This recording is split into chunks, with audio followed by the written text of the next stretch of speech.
এইখানে দেখেন কি সুন্দর একটা পাখি দেখা যাচ্ছে। জানি না আপনারা দেখতে পাচ্ছেন কিনা। এই যে দেখেন, এত ভালো লাগে এই পাখিটাকে আমার, কেন জানি না। সঙ্গে আমার দুইটা ছেলেরও অনেক পছন্দ হয়ে গেছে। ওরা খালি দৌড়ে দৌড়ে পাখি দেখতে যাচ্ছে।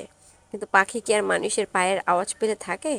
ও পাখি ওদের সঙ্গে ওদের আওয়াজ পেয়ে দৌড়ে পালিয়েছে। আমি কিন্তু এই পাখিটাকে একাই দেখতে পাই, এর কোনো সঙ্গী কিংবা বাচ্চা দেখতে পাই না। বুঝি না এ কি একা নাকি এর সঙ্গী আছে, কি জানি। আসসালামু আলাইকুম প্রিয় আপু ও ভাইয়েরা, আপনারা সবাই কেমন আছেন? আশা করি আলহামদুলিল্লাহ আপনারা সবাই ভালো আছেন। আর এই যে আমি আমার ছেলেদের কিনে চলে আসলাম আমাদের বাড়ির পাশে ধান ক্ষেত, বা গ্রামের ভাষায় আমরা বলে থাকি মাঠ। সে মাঠে এই দুইটা দেখতেছেন আমাদের ছাগল।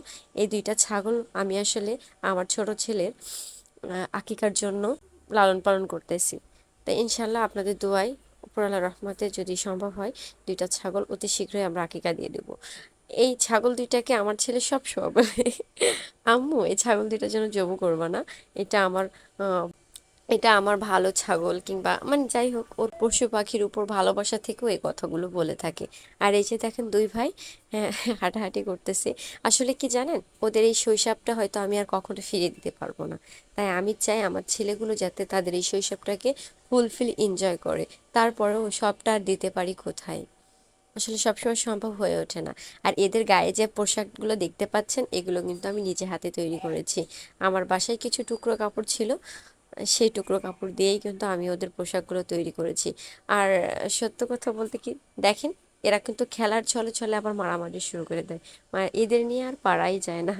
যাই হোক, ওদের যখন খেলা করে না আমার অনেক ভাল লাগে, কিন্তু আমি খুব আপসেট হয়ে পড়ি যখন ওরা খুব দুষ্টুমি মারামারি করে। এগুলো আসলে আমার একদম ভালো লাগে না, কিন্তু করার কিছু নেই, ওরা তো এখন ছোট। আর এই যে দেখেন, মাশাল্লাহ মাশাল্লাহ, এই গাছটা কাঁঠাল হয়েছে। আসলে সব থেকে বড় কথা কি, গ্রামেই এত সুন্দর পরিবেশ দেখা যায়। এখন কিন্তু শহরেও সুন্দর সুন্দর মনোরম পরিবেশ দেখা যায়। যাক, সবাই ভালো থাকবেন। আল্লাহ হাফেজ। পরবর্তী ভিডিও দেখার জন্য সবাইকে আমন্ত্রণ রইল। আল্লাহ হাফিজ।